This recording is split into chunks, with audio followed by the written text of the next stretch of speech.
मेरी बात आप पैसे बैठे पैसे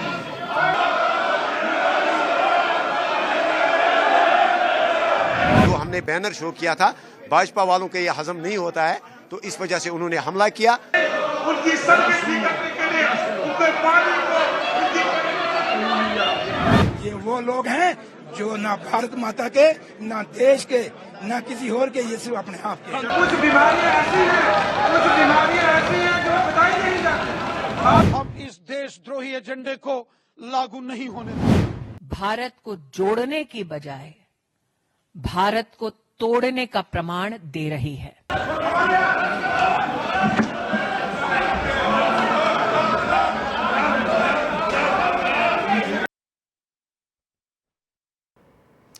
नमस्कार, आप देख रहे हैं हमारा खास शो शुद्ध सियासत। मैं हूं आपके साथ आलोक द्विवेदी।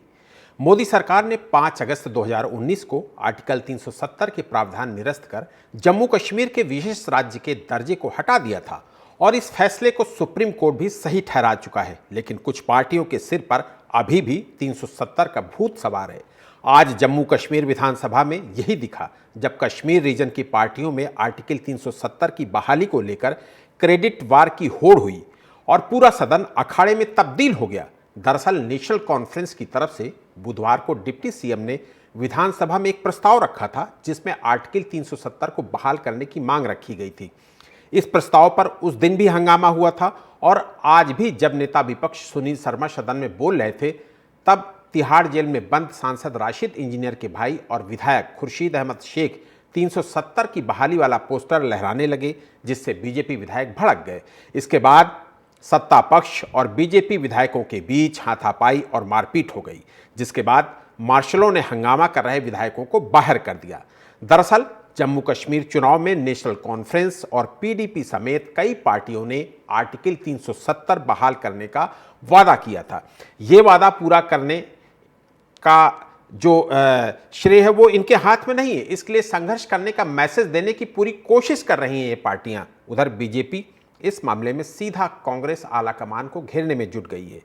पूर्व केंद्रीय मंत्री स्मृति ईरानी ने कांग्रेस और इंडिया गठबंधन से प्रेस कॉन्फ्रेंस कर ये सवाल पूछा है कि क्या ये फिर जम्मू कश्मीर को हिंसा, भ्रष्टाचार और आतंक के पुराने दौर में लौटाना चाहते हैं। इस मुद्दे पर बात करने के लिए हमारे साथ तमाम खास मेहमान हैं। मोदी सरकार ने और आज जो कुछ भी हुआ जम्मू कश्मीर की विधानसभा में, वो लोकतंत्र को शर्मसार करने वाली घटना पूरे देश ने देखा और उसको लेकर कहीं ना कहीं एक आक्रोश का भाव भी देश के कई हिस्सों में देखने को मिल रहा है। बीजेपी ने इस मुद्दे पर देश के अलग अलग पार्टियों के नेताओं का क्या कुछ कहना है, ये भी सुन लेते हैं। लोग हैं जो हिंदुस्तान को मजबूत करना चाहते हैं, ये हम लोग हैं जो भारत माता को मजबूत करना चाहते हैं। ये वो लोग हैं जो ना भारत माता के, ना देश के, ना किसी और के, ये सिर्फ अपने आप के। तो बब्बर शर्मा कहाँ से हो गया? चौधरी में कॉन्फ्रंटेशन पे ही शुरुआत हुई है, तो क्या ये आगे भी देखने को कोई मिलेगा? कॉन्फ्रंटेशन नहीं है। हमने लोगों के हित की बात किया है मेरे भाई। हमने अपने बात नहीं की, अपने व्यापार की बात नहीं की, अपने हक की बात नहीं। हमने बेरोजगार बच्चों के रोजगार की बात की है, हमने हॉस्पिटलों का बात की है, हमने एजुकेशन सिस्टम पे बात की है, हमने टूरिज्म पे बात की है, हमने इंडस्ट्री पे बात की है। ये जो आपके सामने पीएचई डिपार्टमेंट जो बता रहा है ये बिल्कुल लीगल है। आपने खुद देखा होगा कि किस तरह से कल भाजपा के लोगों ने जो है उन्होंने सेक्रेटरी साहब की कुर्सी और हत्या कि वो स्पीकर साहब, ऑनरेबल स्पीकर साहब की कुर्सी तक को हाईजैक करना चाहते थे। हमने जो है बिल्कुल जमहूरी तरीके से जिस वक्त सेशन का जो शेड्यूल जिस वक्त अनाउंस हुआ उस वक्त हमने असेंबली सेक्रेटरीट को अप्रोच किया। हमने कहा कि हम 370 और 35A और जो 5 अगस्त का जो फैसला लिया गया हम उस सिलसिले में एक रेजोल्यूशन लाना चाहते हैं। लेकिन उस वक्त हमें कहा गया कि कोई प्रोविजन नहीं है, ये एक छोटा सा मुख्तसर सा सेशन है। उसके बाद हमने बात करने की कोशिश की, हमें बात करने का मौका नहीं दिया गया। इसके अलावा हमारे पास क्या बचता था? अगर भाजपा के लोग टेबलों के ऊपर खड़े होके और वो स्पीकर साहब या सेक्रेटरी साहब की कुर्सी तक को हाईजैक करेंगे। कांग्रेस पार्टी और नेशनल कॉन्फ्रेंस की सरकार ने जम्मू कश्मीर के अंदर पाकिस्तान के एजेंडे को आतंकवादियों और अलगाववादियों के एजेंडे को दोबारा जिंदा करने की कोशिश और साजिश की है। जम्मू कश्मीर की विधानसभा का धारा 370 से कोई लेना देना नहीं है। जिस प्रकार चोरी छिपे धारा 370 के प्रस्ताव को जम्मू कश्मीर की नेशनल कॉन्फ्रेंस और कांग्रेस की सरकार ने विधानसभा के अंदर लाया है, वो गैर कानूनी है, असंवैधानिक है और ये देश के साथ गद्दारी की गई है। कांग्रेस पार्टी और नेशनल कॉन्फ्रेंस की सरकार ने जम्मू कश्मीर के अंदर देशद्रोही एजेंडे को आगे बढ़ाने की साजिश की है। तो ये है कि जिस प्रकार से स्पीकर नेशनल कॉन्फ्रेंस के एजेंट के रूप में वहां पर काम कर रहे हैं, उससे माहौल खराब हुआ। कल भी सरकार की तरफ से जो सप्लीमेंट्री एजेंडा था, जो कि एजेंडे के बीच में नहीं था, उसको ला करके तो वहां पर प्रस्ताव जो कहा गया उसमें माहौल खराब हुआ। तो उसके बाद ही ये जो स्पीकर ने भी ध्वनि मत से, जब कांग्रेस का कोई रुख स्पष्ट नहीं था, वो अपनी सीट्स पर बैठे थे, तो इस प्रकार का ध्वनि मत से जो पास करने का, उसके बाद स्थितियां बिगड़ी। और आज भी जिस प्रकार से इन्होंने बीजेपी के विधायकों को मार्शल द्वारा ये गुंडागर्दी का एक परिचय दिया है, वो भी असहनीय है। हम पिक्चरों में साफ देख सकते हैं कि किस प्रकार से भारतीय जनता पार्टी के विधायकों को धक्के मार करके वहां से निकाला गया। तो सरकार ही चाहती है कि वहां पर माहौल बिगड़े।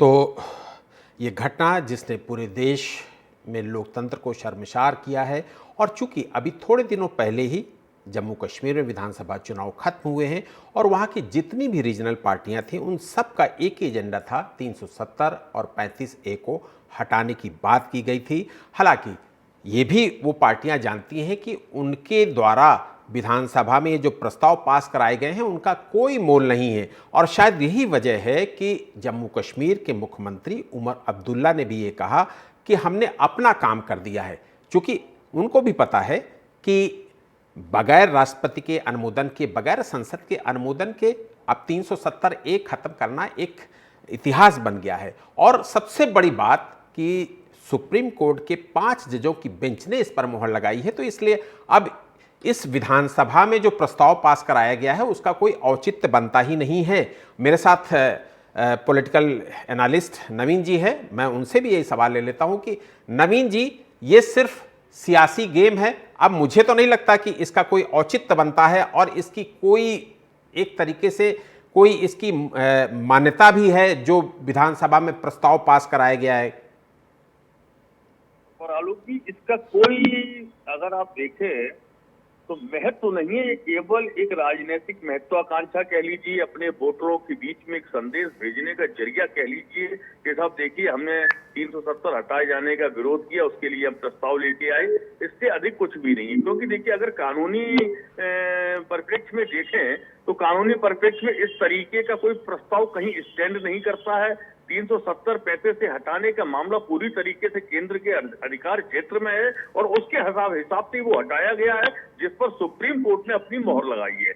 अब अगर कोई राज्य की विधानसभा जम्मू कश्मीर की कहती नहीं साहब इसको हम वापस बहाल करेंगे, तो उसकी शक्तियों में ही नहीं निहित है, तो ऐसे में वो बहाल किया ही नहीं जा सकता है। ये स्टंट है जिसको नेशनल कॉन्फ्रेंस और कांग्रेस और उनके सहयोगी दल कर रहे हैं। मुझे नहीं लगता, और इस तरीके की चीजें करने की आवश्यकता भी नहीं थी कि जिस तरीके से उन्होंने कहा कि साहब स्पीकर की टेबल पर लोग चढ़ गए और वहां जो अराजकता देखने को विधानसभा में मिली उसकी कोई आवश्यकता नहीं थी। और एक चीज और कहूंगा आलोक जी कि जम्मू कश्मीर की जो विधानसभा है वो पहली चीज तो उसको पूर्ण राज्य का आज की तारीख में दर्जा प्राप्त नहीं है। वहां जो भी फैसले होने हैं वो गवर्नर की सहमति से होंगे, यानी कि विधानसभा चाहे मुख्यमंत्री चाहे एक अधिकारी का भी ट्रांसफर करना है तो वो उनको अनुमोदित करके राज्यपाल के पास भेजना पड़ेगा। राज्यपाल की जब मोहर लगेगी तब वो कार्य आगे संपादित किया जाएगा। तो ये जब प्रक्रिया वहां हो चुकी है तो अब आप 370 के लिए कोई अध्यादेश ला रहे हैं या कोई इस तरीके का प्रस्ताव ला रहे हैं सदन के अंदर, तो उसका कहीं कोई कानूनी औचित्य नहीं बनता और उसकी कहीं कोई इफेक्टिव भी वो नहीं होगा। जी बिल्कुल ठीक है। प्रशांत जी, आपकी पार्टी का क्या स्टैंड है मैंने बहुत सारे नेताओं को सुना है, लेकिन किसी नेता ने आज तक ये नहीं कहा कि अगर कांग्रेस सत्ता में आई तो 370 और 35A को हटा देंगे, वापस जम्मू कश्मीर का पहले जैसा एक तरीके से जो राज्य का दर्जा था वो बहाल कर देंगे। हाँ, राज्य के दर्जा को बहाल करने की बात तो कांग्रेस की तरफ से की गई है, लेकिन 370 और 35A के हटाने की बात कभी भी नहीं की गई। जो जम्मू कश्मीर में आपका घोषणा पत्र था उस पर भी विशेष राज्य के दर्जा की बहाली की बात तो की गई, लेकिन 370A हटाने की बात, 35A हटाने की बात ये कभी नहीं की गई। अब चूंकि आप भी वहां पर सरकार के सहयोगी हैं, सरकार में शामिल भले न हुए हों लेकिन सरकार के सहयोगी हैं, आप साथ मिलकर चुनाव लड़े हैं, तो आपका वहां पर क्या स्टैंड है 370A को लेकर, 35A को लेकर? 2 मिनट दीजिएगा मुझे। बहुत बहुत धन्यवाद आपको मुझे चर्चा में शामिल करने के लिए, और सभी पैनलिस्टों को मेरा प्रणाम। 5 अगस्त 2019 को जो धारा 370 को केंद्र सरकार ने अपने एक लेजिस्लेटिव ऑर्डर के जरिए निरस्त किया, वो उसके बिल्कुल ही अधिकार क्षेत्र में था और उन्होंने वो काम करने का काम किया। मैं कुछ पॉइंट यहाँ पे रखना चाहूंगा। किसी भी राज्य में चुनाव से पूर्व आपको अपना घोषणा पत्र रखना पड़ता है। उस घोषणा पत्र में हमने घोषणा की थी कि अगर हमारी सरकार बनी तो हम विधानसभा के पटल से एक प्रस्ताव रखेंगे केंद्र सरकार के लिए कि इस फैसले पे पुनर्विचार करना चाहिए। उसी के तहत ये कार्य किया गया। दूसरी बात, जो अभी सहयोगी पैनलिस्ट बोल रहे थे कि विधानसभा का कोई अधिकारी नहीं है, तो ये तो लोकतंत्र का हरण है। ये दिल्ली में आपने देखा LG का रूल चल रहा है, दिल्ली में भी यही मॉडल है, वही मॉडल जम्मू कश्मीर में भी है। इसी से जुड़ी हुई तीसरी बात, जब 2019 का फैसला किया था तो जम्मू कश्मीर को 3 राज्यों, 2 यूनियन टेरिटरीज में डिवाइड कर दिया गया। जम्मू कश्मीर 1 और लद्दाख हुई। लद्दाख में भयंकर जन आंदोलन हुआ, सोनम वांगचुक ने उसके प्रति आंदोलन किया, दिल्ली तक आए, उनको गिरफ्तार किया गया, हर प्रकार का के खिलाफ विरोध प्रदर्शन हुआ, जिसको आज देश की मीडिया ने नहीं दिखाया, जिसको देश के प्रमुख चैनलों ने नहीं दिखाया, लेकिन उसका खामियाजा भारतीय जनता पार्टी को सीट हाथ तक भुगतना पड़ा। साथ ही साथ हुए विगत चुनाव में 5 अक्टूबर को कश्मीर वैली में एक भी सीट भारतीय जनता पार्टी को नहीं मिली। इसका साफ मतलब है कश्मीर के वासियों ने भारतीय जनता पार्टी की डिवाइसिव पॉलिटिक्स को रिजेक्ट किया। अब आ जाते हैं धारा 370 पे और विशेष राज्य के दर्जे पे। इसी देश के अंदर 6 नॉर्थ ईस्टर्न स्टेट्स हैं जिनके अंदर भी विशेष राज्यों का दर्जा 371 के तहत है, 371A, 371D, 371E, 371F, जिसमें नागालैंड, मिजोरम, नागालैंड सबसे इम्पोर्टेंट है क्योंकि वहां पे केंद्र सरकार कोई भी निर्णय नहीं ले सकती बिना राज्य सरकार से विचार विमर्श किए बिना, और बिना नागा लोगों की जो उनके ट्रेडिशंस हैं, जो उनके कल्चर है, जो उनकी संस्कृति है, उनके अनुरूप या उनके विपरीत अगर कोई भी निर्णय केंद्र सरकार लेगी तो नहीं ले सकती।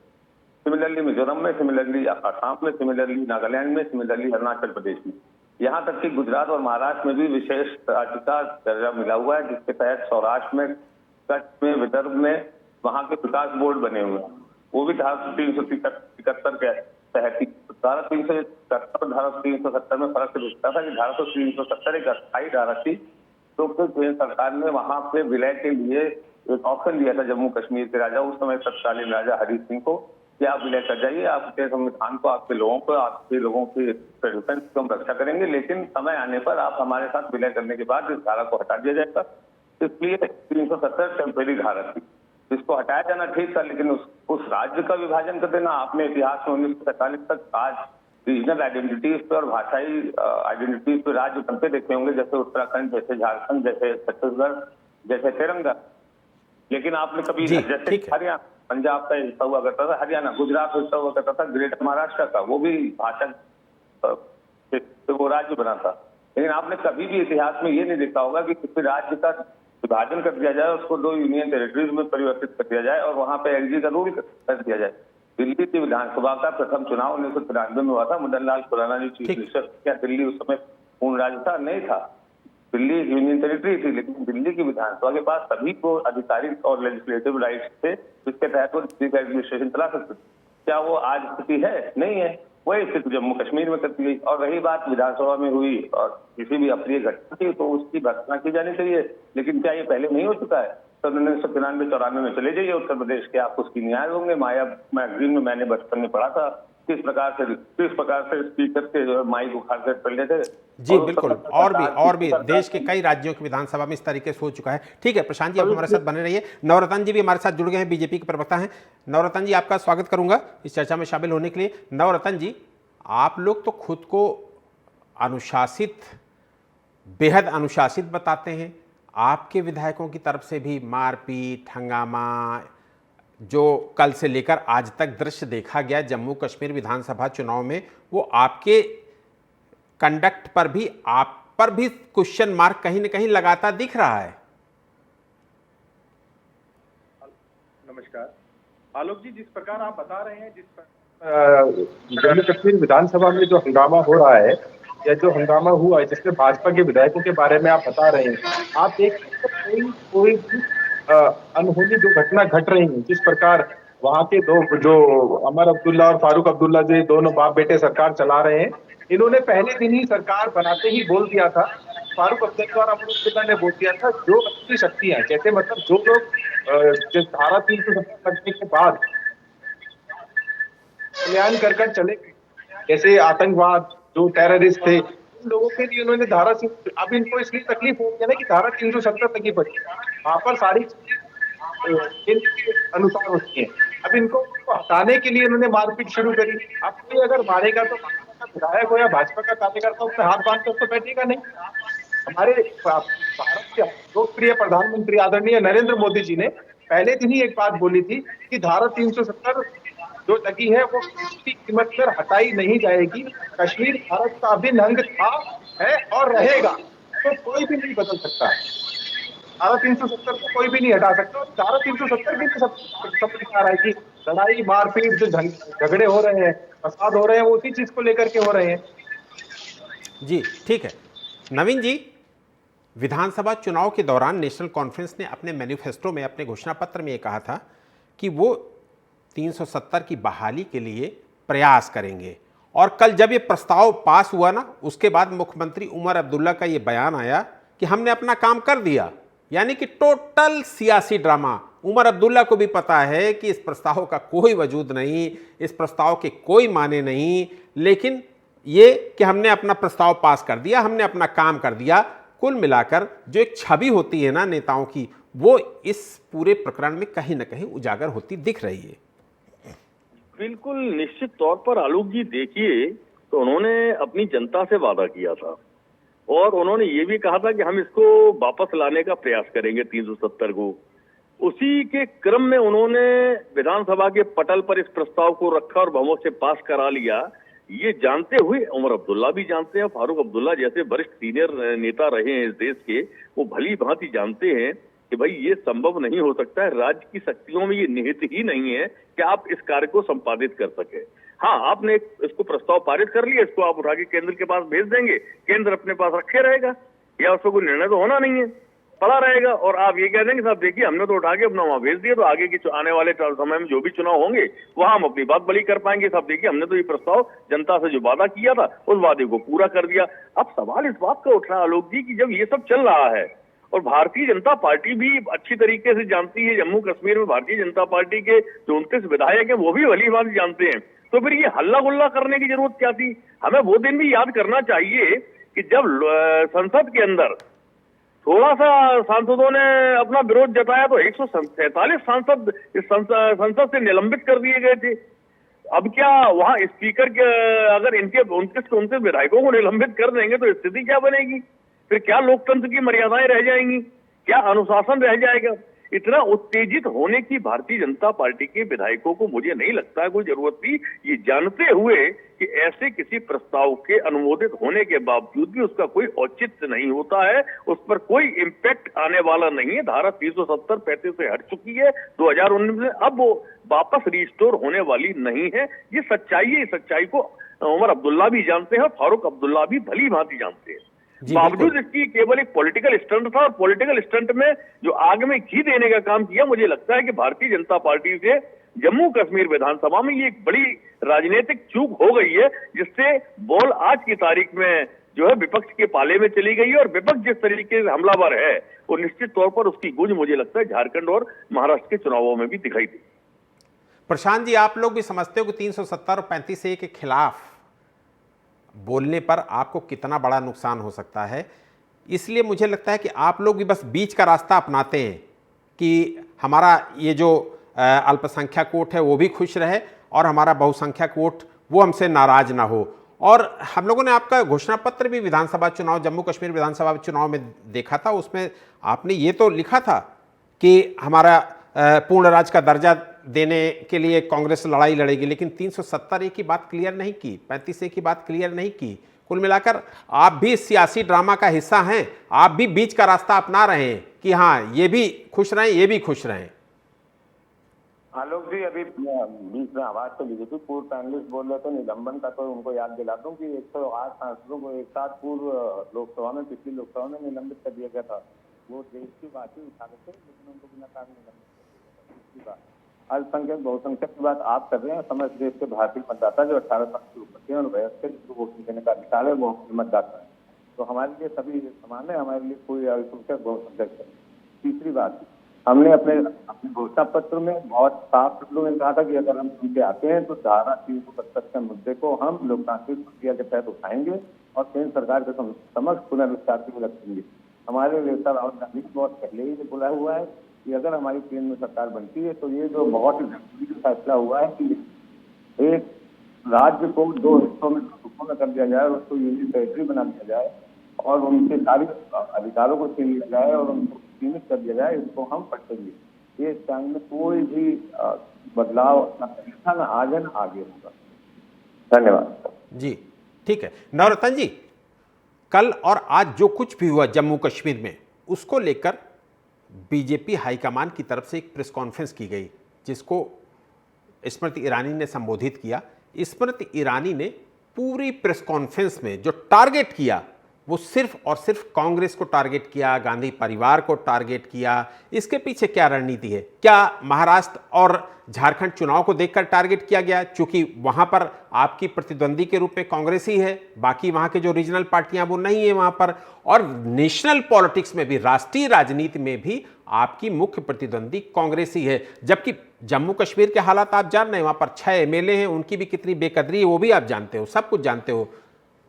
ऐसे में आपकी क्या रणनीति की मामला जम्मू कश्मीर का है? किया नेशनल कॉन्फ्रेंस की सरकार ने, सहयोगी जरूर है कांग्रेस वहां पर, लेकिन आपने मुख्य टारगेट गांधी परिवार को भी कर दिया, आपने टारगेट कर दिया कांग्रेस को, आपने टारगेट कर दिया इंडी गठबंधन के बड़े नेताओं को। आलोक जी, ये देखिए कितनी हास्यपदक बात है ना। आप बोल रहे हैं कि हमने कांग्रेस को टारगेट कर दिया। अरे सरकारी कांग्रेस चला रही है वहां पर तो। अरे भाई, अरे नवरत्न जी, बेचारे 6 एमएलए जिता पाए अपना, सरकार में उनकी कोई हिस्सेदारी नहीं है, सहयोगी जरूर हैं, तो वो 6 एमएलए आप खुद समझ रहे हैं। ठीक है, आप अपनी बात कंप्लीट करिए। आप ये देखिए, उमर अब्दुल्ला राहुल गांधी से फोन पर बात कर रहे हैं, फारूक अब्दुल्ला सोनिया गांधी से सलाह मशवरा कर रहे हैं कि हाँ जी अब हमें 370 हटाने के लिए क्या करना चाहिए। और आपको लाइन में ले रखा था, मुझे लगता है आपको लाइन में ले रखा था, बीच में आप भी सुन रहे थे। ठीक है नवरत्न जी, अपनी बात कंप्लीट करिए। जी आप सुन पा रहे हैं? जी नवरत्न जी, आप अपनी बात कंप्लीट करिए। आप ये देखिए, जो वो जब सरकार में राहुल गांधी ना रहते हुए प्रधानमंत्री को दिशा निर्देश दे सकते हैं, मनमोहन जी की सरकार के दौरान की आपने कई बार जम्मू कश्मीर के या पूरे विश्व, पूरे भारत के जब उस दौरान के किस्से सुने होंगे, देखे होंगे। आप देखिए आज भी वही स्थिति है। नेशनल कांफ्रेंस ने पहले दिन अपने घोषणा पत्र में लिखा था कि अगर हम सत्ता में आए, हमने चुनाव जीता, तो हम चुनाव जीते ही धारा 370 को हटाने के लिए अपनी तरफ से कोशिश करेंगे। अरे भाई, कोशिश करने की बात कहां की है? धारा 370, आप बताइए, भारत कश्मीर के अंदर अगर धारा 370 लागू होने से पहले की स्थिति आप देखिए और अब की स्थिति देखिए।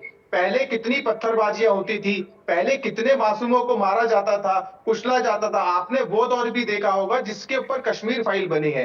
आप कश्मीर फाइल के अंदर में सारे, आप आलोक जी इतने वरिष्ठ पत्रकार हैं, मुझे लगता है कि आप जैसे पत्रकार को ऐसी चीजों के बारे में बताना सूरज को दीपक दिखाने के बराबर होता है। आप देखिए, सारी चीजें राहुल गांधी अपने मन मुताबिक करवा रहे हैं। अब उनको पता है कि इस चीज के अंदर में वो कैसे कदम उठाएं। अब उनकी डायरेक्ट तो चल नहीं रही, इनडायरेक्टली बेस में वो फारूक अब्दुल्ला, अमर अब्दुल्ला के ऊपर कैसे प्रेशर बनाए। जैसे हरियाणा के अंदर चुनाव हुआ तो उन्होंने अपने दिल्ली के अंदर में केजरीवाल को उन्होंने साथ लिया, हरियाणा के अंदर हटा दिया केजरीवाल की, जम्मू कश्मीर में एक विधायक जीत कर आया, उसके बाद राहुल गांधी ने उसको बधाई दे दी। किस लिए भाई?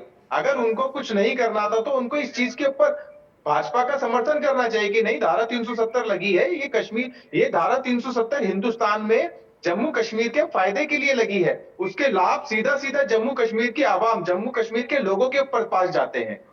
जी, आप कोई भी ठीक केंद्र से कोई भी योजना, प्रशांत जी, आप नवरत्न जी की बात सुन रहे होंगे और यही बात स्मृति ईरानी जी भी कह रहे हैं कि सब कुछ गांधी परिवार ही करा रहे हैं। जम्मू कश्मीर में जो कुछ भी कल से लेकर आज तक हुआ, गांधी परिवार ने कराया, कांग्रेस ने कराया, इंडी गठबंधन के बड़े नेताओं ने कराया, और वही बात नवरत्न जी कह रहे हैं और मैं चाहूंगा कि जवाब इसका आप ही दें। प्रशांत। तो 89 में जब सबसे बड़ा कश्मीरी पंडितों का वहां से पलायन हुआ तो भारतीय जनता पार्टी के समर्थन से वीपी सिंह की सरकार थी, मुफ्ती मोहम्मद सईद वहां पे गृह मंत्री थे। सबसे पहले इन्होंने 2015 में पीडीपी के साथ हाथ मिला करके सरकार बनाई, तब इनकी विचारधारा चली गई थी अयोध्या में सरयू घाट से। 2014 से वहां पे लग गया है त्रेता युग के बाद सतयुग। 2014 से वहां कोई आतंकी घटनाएं नहीं हुई, जबकि 2016 में 8 नवंबर चली है जो नोटबंदी की, अब आप क्या कह दूं उसको, क्या कौन सा दिवस है वो, उसमें एक कारण बताया गया था कि नोटबंदी की वजह से समस्त प्रकार की आतंकी घटनाएं रुक जाएंगी। 4 जून 2024 को सरकार आने के बाद से लेकर के आज 7 नवंबर 2024 तक कितनी आतंकी घटनाएं हुई हैं, कितने आतंकवादी मरे हैं, कितना लाइव राजौरी और पुंछ में घटनाएं हुई हैं और जो नेशनल मीडिया ने चलाई है वो आप जानते हैं। आप बहुत ही पुराना पत्रकार हैं लोग जी। अगर कश्मीर फाइल्स नाम की एक प्रोपेगेंडा मूवी जो फैक्ट बेस्ड है, neither it is research based, it is just figment of imagination, एक पक्ष के तरीके से रखी हुई चीजें बस ऐसे। अगर उसको आप इस डिबेट में मेंशन करके अपने आप को स्थापित करना चाहते हो तो दैट इज योर चॉइस, वो आपकी इच्छा हो सकती है, लेकिन फैक्ट रहता है। 2014 से केंद्र की सरकार थी, आपने चुनाव क्यों नहीं कराया कश्मीर में? अंतर्राष्ट्रीय दबाव में आपने चुनाव 2024 में क्यों कराया?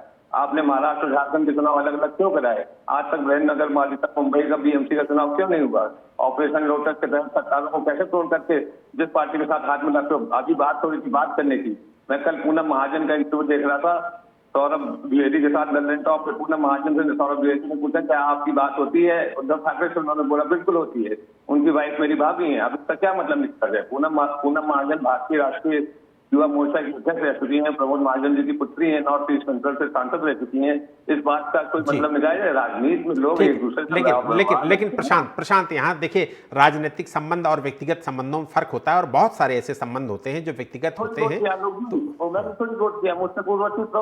और राजनीतिक विचारधाराओं में अगर मुझे लगता है कि एक राय नहीं है तो ऐसा जरूरी नहीं कि हम एक दूसरे के दुश्मन हो जाए। व्यक्तिगत संबंध अपने अलग होते हैं। नवीन जी, एक सवाल बहुत महत्वपूर्ण, जिन लोकतंत्र के मंदिरों में जनहित से जुड़े कानून बनते हों, जनहित से जुड़े बिल पास होते हों, वहां पर इस तरीके की घटनाएं अब आम बात हो गई है और ये बहुत सारी जगह हम लोगों ने देख लिया है।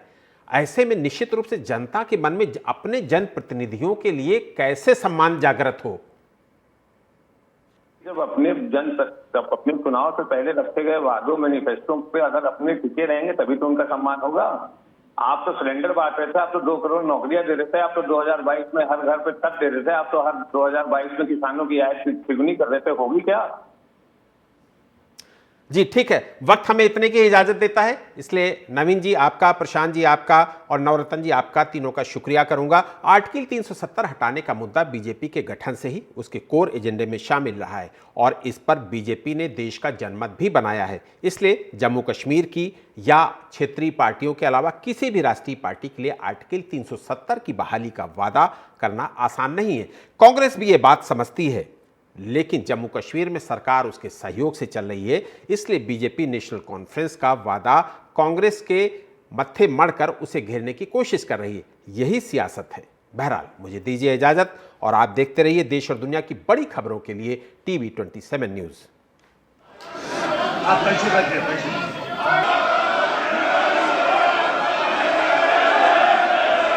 जो हमने बैनर शो किया था, भाजपा वालों के ये हजम नहीं होता है तो इस वजह से उन्होंने हमला किया। उनकी सर्विसिंग करने के लिए उनके पानी को ये वो लोग हैं जो ना भारत माता के, ना देश के, ना किसी और के, ये सिर्फ अपने आप के। कुछ बीमारियां ऐसी हैं जो बताई नहीं जाती। हम इस देशद्रोही एजेंडे को लागू नहीं होने देंगे। भारत को जोड़ने की बजाय भारत को तोड़ने का प्रमाण दे रही है।